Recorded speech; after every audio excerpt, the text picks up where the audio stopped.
NS 홈쇼핑 앱을 열면 신선하게, 쉽게, 빠르게 앱 할수록 건강해집니다. NS 모바일.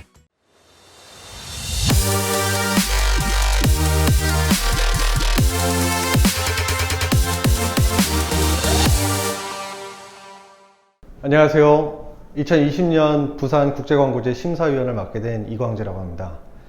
올해는 참 여러 가지 일들이 있었던 것 같습니다. 코로나도 그렇고 역사상 유례를 알 수 없을 만큼 긴 장마 기간도 그랬고요. 부산국제광고제에서는 이커머스라는 분야를 신설을 했는데요. 저에게 약 한 20분 정도 이커머스에 대해서 제가 알고 있는 것들, 제가 생각하는 것들을 여러분들과 공유해달라고 부탁을 하셔서 이렇게 영상을 준비하게 됐습니다. 여러분들을 직접 만나 뵙고 말씀을 나눌 수 있으면 조금 더 이렇게 한 분 한 분 눈을 마주 보면서 교감을 나눌 수 있을 텐데 그러지 못해서 너무 아쉽고요. 그래도 이렇게 영상으로나마 여러분께 인사드리게 돼서 너무 반갑습니다. 이커머스에 대해서 사실 말씀을 드리기에 20분은 굉장히 짧은 시간인 것 같아요. 그리고 제가 알고 있는 부분들, 사실 이커머스에 관심 있는 분들이라면 많은 분들이 이미 알고 계시리라 생각합니다. 그래서 오늘은 제가 생각하는 5가지의 참고하시면 좋을 것 같은 내용들, 그 정도로만 말씀을 드리고 나누는 시간을 갖도록 하겠습니다. 시작하기 앞서 간단하게 저희 회사 소개를 좀 드리도록 하겠습니다. 저는 현재 서비스 플랜에 근무를 하고 있고요. 서비스 플랜은 1970년도에 처음 창립한 독일계 글로벌 광고회사입니다. 저희는 약 한 18개 나라에 한 4,300명 정도 직원들이 근무를 하고 있고요. 저희가 항상 추구하는 거는 우버 크리에이티비티입니다. 우버는 독일어고요. 비욘드라는 뜻을 갖고 있는데 최고 이상의, 무엇을 기대하던 그 기대 이상의 크리에이티비티를 가져가자 라는 것이 모든 직원들에게 공통된 사명 같은 것으로 남아 있습니다. 그리고 그런 우버 크리에이티비티를 이루기 위해서는 단순히 뛰어난 아이디어 뿐만 아니라 계속 발전해 나가는 테크놀로지에 대한 이해, 그리고 저희가 활용하는 미디어 채널에 대한 이해, 이런 다각도의 이해를 통해서만 이런 우버 크리에이티비티가 이루어질 수 있다고 저희는 믿고 있습니다. 지난 5년간 한 50개 이상의 광고상을 수상을 했고요.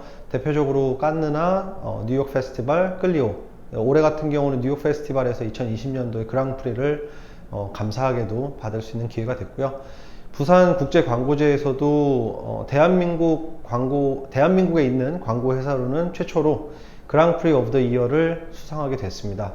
많이 부족한 작품인데 많은 분들께서 좋게 봐주시고 좋은 평가를 주셔서 이 자리를 빌어서 다시 한번 감사드린다는 말씀을 드리겠습니다. 이커머스에서 제가 여러분들과 공유하고 싶은 거는 한 5가지 정도의 내용이 될 것 같습니다. 첫 번째는 데이터 마이닝, 데이터를 통해서 바라보는 이 구조고요. 그 다음에 채널들을 충분히 이해해야 된다는 거, 그리고 어떻게 사람들을 나의 채널로 끌어올 것인지, 내가 판매하고 있는 이곳으로 끌어당길 것인지, 그리고 그 안에서 어떤 스토리들을 소비자와 나눌 것인지, 마지막으로 팬덤에 대한 말씀을 잠깐 짚고 넘어가도록 하겠습니다. 첫 번째 데이터 마이닝 부분에 있어서는 아마 여러분들이 훨씬 더 잘 아실 거예요. 적을 알고 나를 알면 100번을 싸워도 절대 지지 않는다, 이런 말이 있잖아요. 그래서 저희는 항상 생각하는 게 시장에 대한 분석, 그리고 소비자에 대한 조사와 분석, 그리고 자사가 가지고 있는 강점, 자사가 가지고 있는 약점들을 충분히 이해하고 나면 사실 모든 해답들이 시장과 소비자, 그리고 우리 브랜드를 바라볼 때 이미 그것에 다 답이 있다고 생각을 합니다. 그래서 저 같은 경우는 보통 소비자를 가장 먼저 봅니다. 왜냐하면 기술과 이 디지털이 정말 급속도로 발전을 하고 이 가속화되는 세상에서 소비자를 이해하는 게 쉽지는 않기 때문에 소비자에 대한 조사를 가장 먼저 진행을 하고요. 기본적으로 굉장히 많은 모수의 사람들 속에서 우리의 타겟이 될 수 있는 코어 타겟이 누구인지, 또 거기에 불스아이 타겟은 누구인지, 그런 것들을 짚어보는 것이 굉장히 중요하다고 생각을 합니다.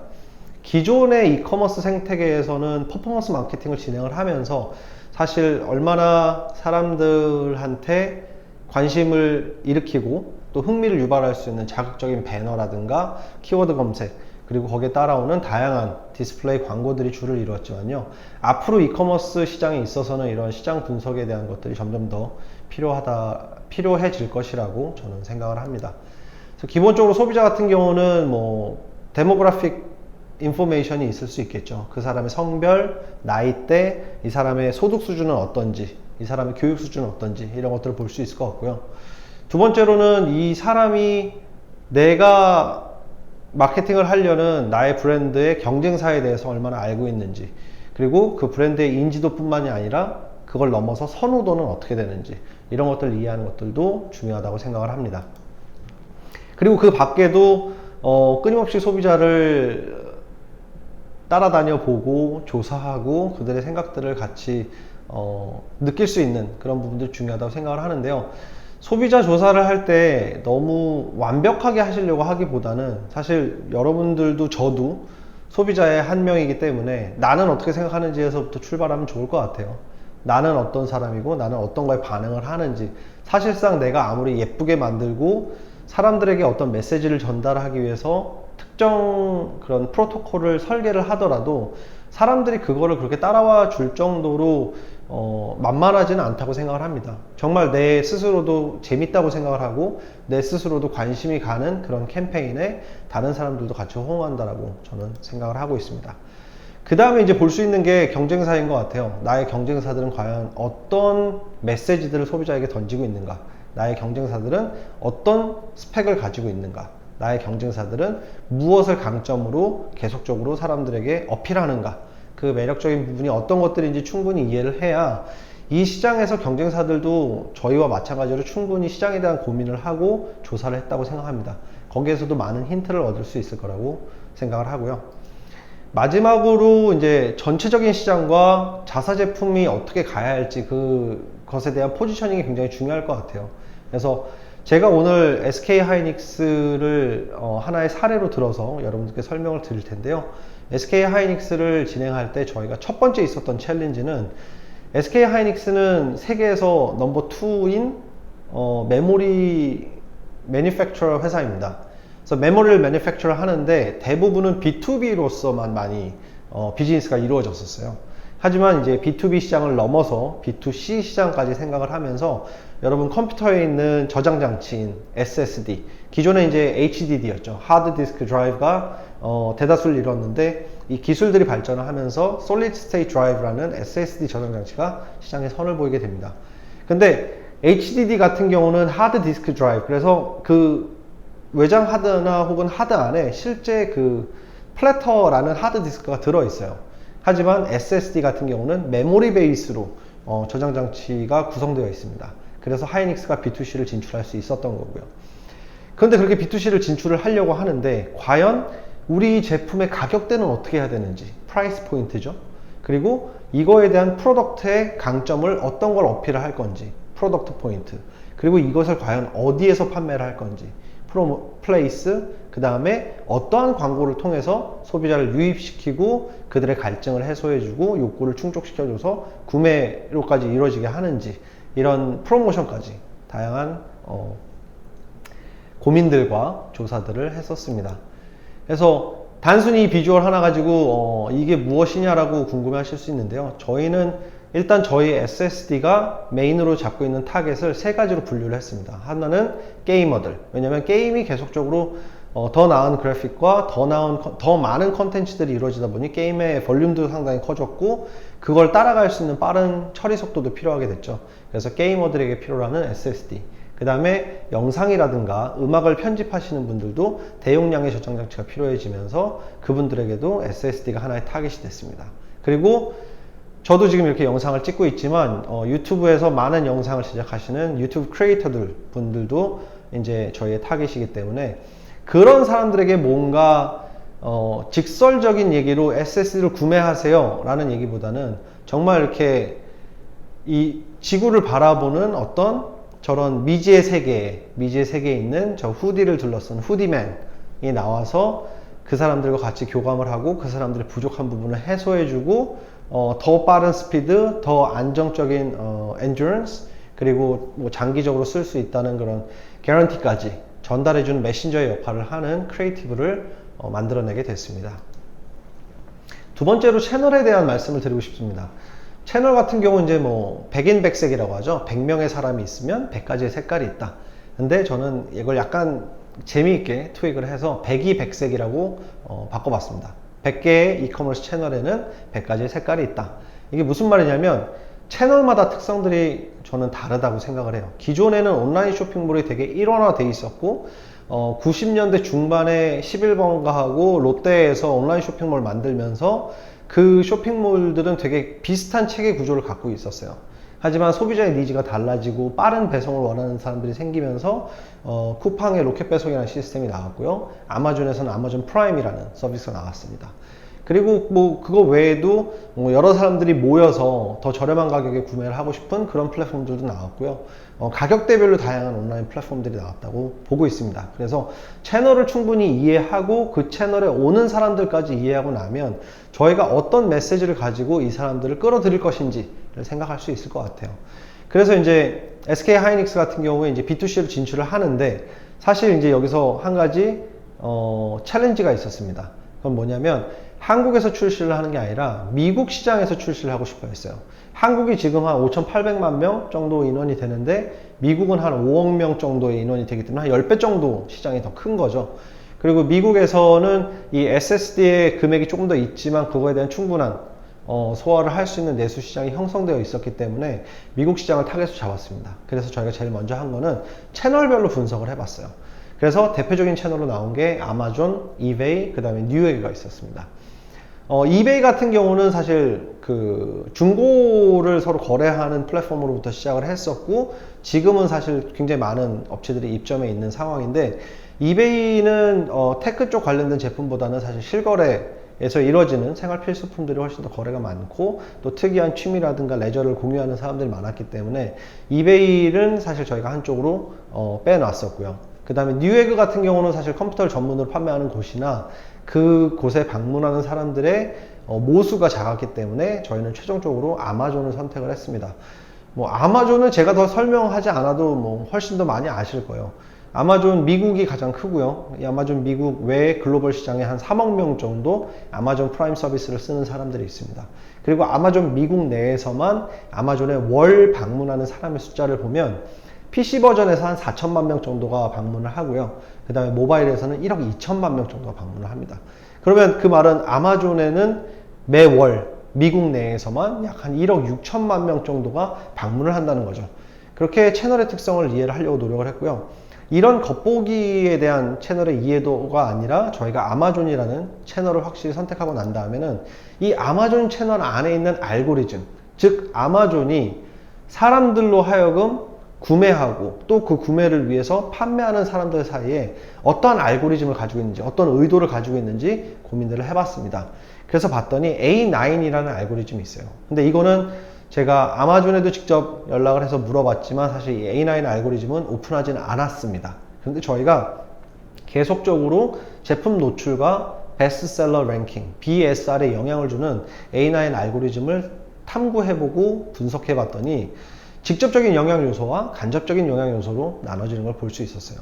그래서 직접적인 영향 요소에서는 판매 실적이 어떻게 되는가, 얼마나 잘 팔았는가, 그 다음에 이 제품에 대한 설명이 얼마나 적절한가, 무조건 자극적이거나 아니면 무조건 구매를 강조하는 게 아니라 정말 제품에 대한 내용이 컴팩트하면서도 되게 클리어하게, 명확하게 얘기가 되어져 있는지 이런 것들을 보는 것 같았고요. 가격 요소도 무시할 수는 없었습니다. 얼마나 경쟁력 있는 가격에 제품이 오느냐, 그리고 재고 상태, 항상 소비자가 주문을 했을 때 언제라도 배송할 수 있는 재고 상태도 직접적인 영향 요소였고요.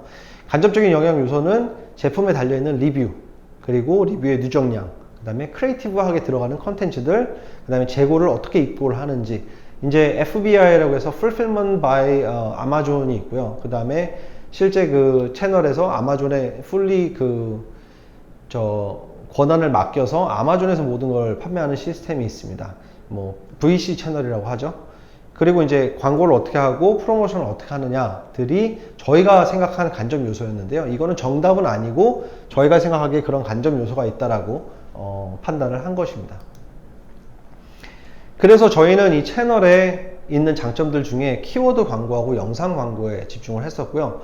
실제로 아마존에 오는 사람들은 아까 말씀드렸다시피 월에 한 1억 6천만 명이 들어오는데, 이 사람들은 검색의 시작을 기본적인 포털 엔진인 구글에서 하기도 하겠지만 대부분은 아마존에서 바로 검색을 하는 유형이 많았습니다. 그래서 최대한 키워드 검색 광고에 많은 힘을 실었고요. 예산을 죄송합니다. 예산을 어떻게 분배하냐에 있어서도 키워드 검색 광고와 그 다음에 사람들이 영상을 보면서 쉽게 이해할 수 있는 쪽을 생각하기 위해서 영상 광고에 집중적으로 투자를 했습니다. 그렇게 투자한 결과 베스트셀러 랭킹이 저희가 처음에 시작할 때 272위로 시작을 했어요. 정말 수많은 판매자들 중에 거의 처음 진입을 했기 때문에 272위로 시작을 했는데 2020년 2월을 기준으로 베스트셀러 랭킹을 1위를 찍었습니다. 그리고 이제 평균 평점 같은 경우는 이제 리뷰의 척도인데 저희가 2020년 9월 이번 달을 기준으로 5점 만점에 4.8점을 획득하게 됐습니다. 그런데 사실 아마존 내에서만 판매를 하는 거에는 많은 아쉬움이 있었어요. 어떻게 하면 사람들을 외부에서 끌어 들어올 수 있을까? 이거에 대한 고민들을 시작을 했고요. 기본적으로 전통적인 구매 과정이죠. 그 Purchase Decision 전이라고 하는 PDJ를 보면 사람들은 문제를 인식합니다. 우리 집에 무언가 떨어졌어요. 아니면 내가 쓰고 있던 무언가가 고장났어요. 그럴 때 이제 문제를 인식하게 되면 사람들은 정보를 탐색하기 시작합니다. 정보를 탐색하는 과정에서 인터넷을 검색할 수도 있고요. 아니면 지인한테 물어볼 수도 있겠죠. 그러고 나서 자기한테 어느 정도 정보가 쌓이기 시작하면 대안을 평가하게 됩니다. 그리고 그 대안을 가지고 구매를 한 다음에 구매 후에 이거에 대한 충성도가 생기든 아니면 이거에 대한 불만족이 생겨서 나쁜 리뷰를 남기든 여러 가지 행동들을 하게 되겠죠.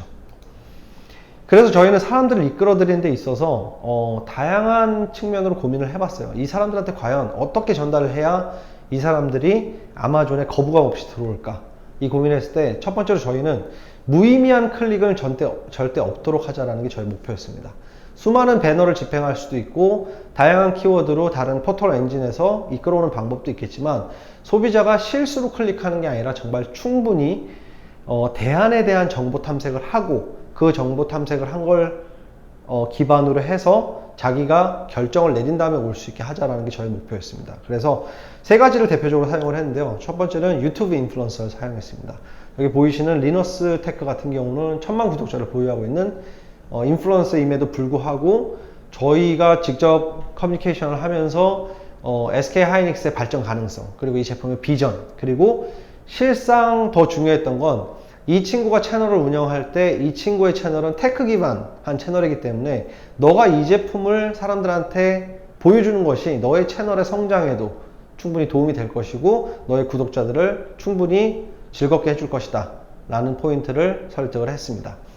그 다음에 그 외에도 엔드류나 테크기어 같은 기어 라이브 같은 다양한 친구들을 통해서 유튜브 인플루언서를 했고요. 여기에서 제품에 대한 무조건적인 리뷰가 아니라 이 제품을 어떻게 활용하면 좋은지, 그리고 이 제품이 어디에서 더 좋은 효율성을 보이는지, 이런 것들을 최대한 감성적으로 설명을 하려고 노력을 했고 이성적인 데이터들을 그 이면에 붙여놨었습니다. 그 결과 실제 굉장히 많은 사람들이 유튜브의 인플루언서들의 그 링크를 통해서 아마존에 방문을 해줬고요. 거기서 많은 구매들이 일어나게 됐습니다. CES 같은 경우는 매년 한 번 있는 연초에 이제 1월 초에 있는 세계에서 가장 큰 이런 박람회죠. 이 박람회에 저희 직접 참여를 해서 사실 올해는 코로나 때문에 참석을 못했지만 이제 전년도에 참석을 해가지고 저희가 저희 제품에 대한 홍보를 할 수 있는 기회를 잡았고요. 실제 타임스퀘어에 저희 제품을 빌보드에 띄워놨습니다. 그리고 프레스 같은 부분도 저희가 다양한 PR 쪽에 있는 네트워크들을 활용해서 굉장히 많은 언더 커버리지를 얻을 수 있었고요. 여기서 언 커버리지를 얻을 수 있었던 것도 저희가 돈을 주고 무조건 실어달라고 한 게 아니라 저희 제품이 왜 이 기자들한테 관심이 있을 수 있는지, 그리고 이 기자가 이 기사를 썼을 때 그 기자의 기사를 읽는 사람들에게 어떤 관심을 줄 수 있는지, 이런 부분들을 많이 설명을 하려고 노력을 했습니다. 그래서 단일 인플루언서 기준으로 500만 뷰를 기록을 했고요. 누적 PR 커버리지는 한 144개 정도 달성을 했습니다. 그 다음에 프레스 임프레션으로는 한 670만 정도의 6억 7천만 정도의 임프레션을 기록을 했습니다. 이제 사람들이 아마존에서도 검색을 하고 저희 제품 페이지에 왔을 테고, 아마존 외부에 있는 인플루언서나 PR 아니면 기타 다양한 마케팅 액티비티, 디스플레이 애드, 키워드들을 통해서 저희 제품 페이지에 들어왔을 텐데요. 그러면 여기 온 사람들이 무조건 구매를 하느냐? 그거는 또 별개의 문제입니다. 왜냐하면 사람들은 다양한 매체의 노출을 통해서 들어왔지만 거기서 다시 한번 본인이 그거에 대해서 충분히 이해를 하고 본인이 납득을 하기를 원해요. 그래서 그렇게 납득할 수 있는 포인트들을 사람들한테 전달을 하려면 두 가지 방법이 있을 것 같습니다. 하나는 이모셔널하게 정보를 전달하는 방법이 있을 것 같고요. 하나는 레셔널하게 정보를 전달할 수 있는 방법이 있겠죠. 그래서 저희가 SK 하이닉스를 하면서 전달하려고 했던 두 가지는, 하나는 신뢰도였고요. 두 번째는 제품의 우월성이었습니다. 저희 제품이 정말 좋은 제품이라는 걸 사람들한테 알려주고 싶었어요. 앞서 제가 초반에 말씀드린 것처럼 SK 하이닉스는 진짜 전 세계 넘버 2 글로벌 메모리 매니팩처러입니다. 메모리를 만드는 회사로서 넘버 2고요. 1위는 삼성입니다. 그래서 이렇게 1위와 2위가 있는데, 사실 SK 하이닉스는 한 번도 B2C를 하지 않았기 때문에 인지도 측면에서 전혀 사람들에게 그런 교감을 이룰 수가 없었어요. 그래서 저희는 넘버 2라는 부분에서 credibility, 신뢰도를 주기 위한 많은 노력을 했고요. 이거를 우리가 자랑하는 포인트가 아니라 넘버 2가 되기까지 우리는 많은 고민을 했고 연구를 했고, 그거의 결과물들을 여러분들에게 주겠다라는 포션으로 다가갔었습니다. 그리고 인하우스 테크놀로지라는 거는 이게 굉장히 재미있는 부분인데, 여러분 SSD를 구매하실 때 다양한 브랜드들이 있습니다. 삼성이란 브랜드도 있고, 웨스턴 디지털, 크루셜, 킹스톤, 샌디스크, 이런 다양한 브랜드들이 있는데요. 일부 브랜드들은 본인이 모든 제품을 다 생산하지 않고요.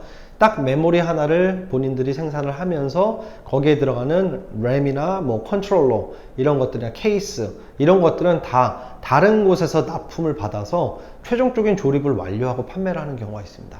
하지만 SK 하이닉스 같은 경우는 인하우스에서 모든 게 빌트인 원으로 이루어져요. 모든 걸 한 번에 다 제조하고 조립합니다. 그래서 메모리부터 아까 말씀드린 램이나 컨트롤러, 이 모든 케이스마저도 이 모든 것이 한 곳에서 이루어지기 때문에 당연히 안정성 측면에서 뛰어날 수밖에 없어요. 그렇기 때문에 이런 부분들을 저희는 소비자들한테 얘기를 하면서, 너희가 얼마나 소중한 정보들을 저장을 하는데, 그런 소중한 정보들, 소중한 데이터, 또 게임을 하는 너의 시간에 그 어떤 거에도 방해받지 않고 안정적인 프로세서와 빠른 스피드로 너의 그런 즐거움들을 유지시켜 주는데, 이걸 산다는 거는 이 가격을 볼 게 아니라 여기에 있는 기술성과 이 믿을 수 있는 신뢰함을 너희가 사야 된다 라는 포인트를 얘기했고요. 그렇게 접근을 했을 때 사람들이 이 제품에 대한 반응도가 굉장히 좋았습니다. 제가 보기에 사람들은 대부분 합리적으로 결정을 하는데요. 그 합리적인 결정의 이면에는 사실 감정적인 선택이 먼저 있습니다. 내가 보관하는 정보들, 그리고 내가 게임을 하는 그 시간들이 나한테는 priceless, 가격을 매길 수 없는 그런 소중한 것들이에요. 근데 그런 것들을 사람들한테 감정적으로 이 정도 가격에 이렇게 전 세계의 글로벌 넘버 2 기업이고, 또 이렇게 인하우스에서 모든 걸 제조해내는 안정성이 있다면 충분히 이만한 가격을 투자할 가치가 있다고 생각을 하는 거죠. 그렇기 때문에 사람들에게 감정적으로 선택을 할 수 있게 해주면 사람들은 합리적으로 그걸 받아들입니다. 그 결과 저희가 아무런 인지도가 없는, 정말 맨 땅에서 모든 걸 스크래치에서 시작을 했던 그 첫 출시부터 6개월 만에 저희가 82배의 성장을 했습니다. 그리고 데일리 세일즈가 11,000개를 찍었어요. 하루에 20개, 30개 밖에 판매가 안 되던 것이 정말 클라이언트 쪽에서도, 광고주도 굉장히 많이 도와주고, 저에게 굉장히 많은 인풋을 주고, 저희들의 의견을 존중해주고, 저희도 어떻게 하면 이 제품이 정말 성공할 수 있을지, 정말 이 모든 에너지를, 긍정적인 에너지를 쏟아 부었더니 이런 좋은 결과가 나오게 됐습니다. 그리고 프레스에서는 사실 이런 어워드를 돈 주고 살 수 없어요. 미국 같은 경우 특히 그렇습니다. 어느 나라나 마찬가지겠지만 우리가 돈을 많이 쓴다고 해서 이런 어워드를 주는 게 아니고요. 정말 그 기자들은 한 명 한 명이 사명감이 있어요. 내가 내보내는 글들은 내 자존심과 내 명예가 달린 일이다. 그렇기 때문에 이런 프레스에서 주는 어워드는 굉장히 저에게 큰 감사함이었다고 생각을 합니다.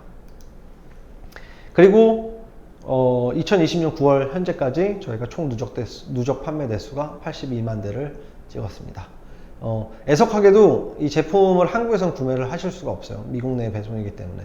혹시 지인들이 미국에 계시다면 꼭 아마존에 들어가셔서 SK 하이닉스 SSD를 구매하실 수 있게. 왜? 글로벌 넘버 2 메모리 생산 업체고요. 그 다음에 한 군데서 모든 걸 조립하기 때문에 그 안정성이 매우 뛰어납니다. 그래서 꼭 지인분들한테 SK 하이닉스 아마존에 들어가서 구매하실 수 있게 추천해 주시면 감사하겠습니다. 이제 마지막으로 말씀드릴 부분입니다. 팬덤에 대한 부분이에요. 사실 팬덤은 제가 여기서 말씀드리기 부끄러울 정도로 너무 좋은 영상들과 너무 좋은 자료들이 많습니다. 대표적으로 BTS가 2013년 혹시 제가 정확히 모를 수도 있습니다. 이거 큰일 날 수도 있는데 2010년 이후에 BTS가 처음 유튜브에서 활동을 시작했습니다. 그때는 무명이었고 배고픈 시절이었고 하지만 열정과 음악에 대한 사랑 하나로 달려왔죠.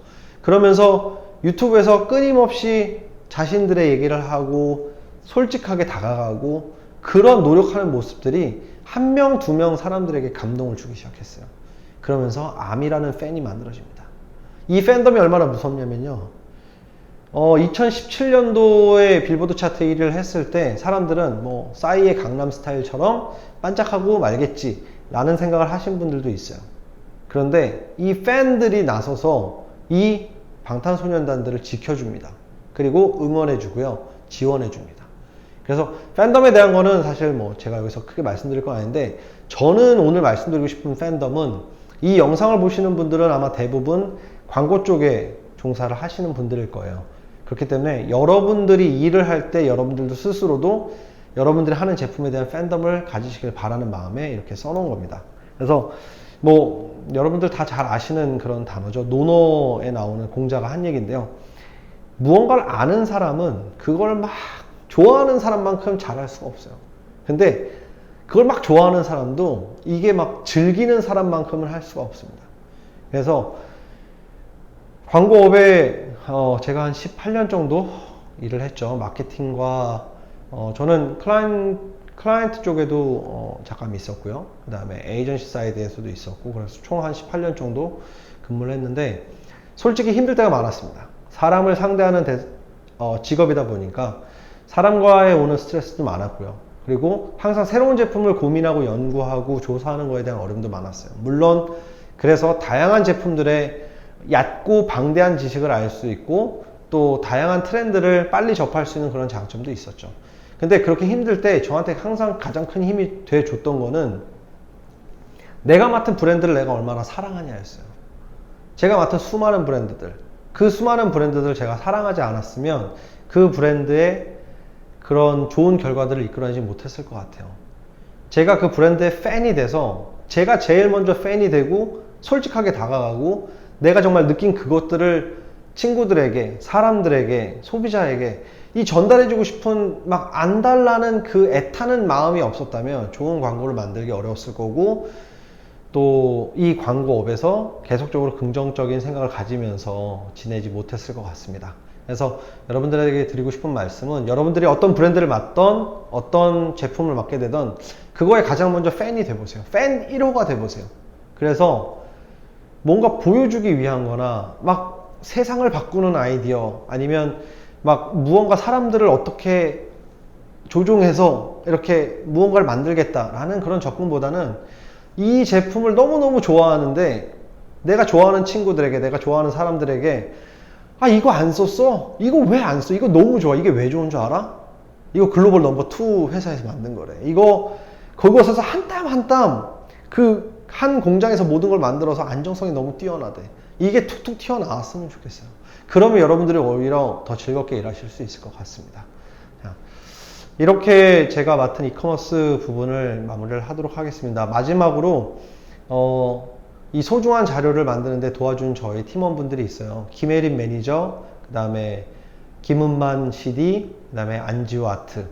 이 세 분이 제 부족한 자료를 다듬어 주시고 더 좋게 만들어 주시고 애써 주셨기 때문에 감사하다는 크레딧을 남기고요. 여러분 코로나로 인해서 많이 힘드시겠지만 어두운 새벽이 지나가고 나야 그리고 그 새벽이 어두우면 어두울수록 찬란한 태양이 떠오른다는 거 생각하시면서 항상 힘내시고 건강하시고 행복하시길 바라겠습니다. 이상으로 제 부족한 강연을 마치도록 하겠습니다. 감사합니다.